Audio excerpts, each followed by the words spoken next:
Trouble by Gary Schmidt is a story about the Smith family. They live in a large home in Massachusetts overlooking the Atlantic Ocean. Their family has lived and prospered there for generations. 14-year-old Henry Smith is the book's main character. Despite the Smith family's wealth, they cannot escape trouble. The story begins when Henry's brother Franklin is out jogging and he's hit by a car. Here's a passage describing the scene when Henry goes to the hospital to see his brother the night of the accident.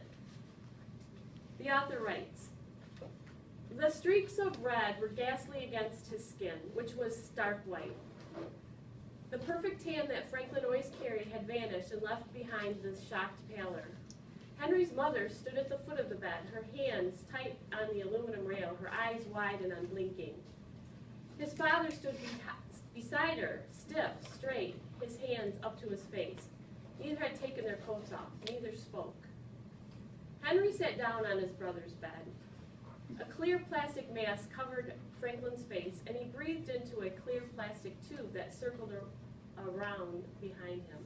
Both of his eyes were bruised and swollen shut. His arm lay white and still, tucked tightly beside him outside the sheet. Another clear plastic tube coiled out from the crook of his elbow. Dry blood edged his fingernails. At first, Henry thought that the other arm must be beneath the sheet, but it wasn't beneath the sheet. It wasn't there.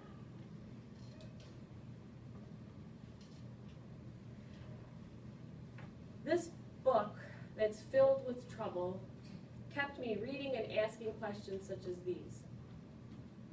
Will Franklin live? Will Henry's parents press charges against Che Chone, the driver of the car? How will Henry deal with his anger? What will happen when Henry and Che meet face to face? What would I do if I were in this situation? Why does Henry's sister stay in her room? Will Louisa ever come out? Why are people prejudiced against each other? Will Henry's father come out of his depression? Author Gary Schmidt writes with vivid imagery and powerful characterization, not to mention a lot of suspense. This book is definitely realistic fiction that kept me turning the pages because of the plot's many unexpected twists. To find out more about Henry's tragedy and triumphs, read Trouble by Gary Schmidt. You won't be disappointed.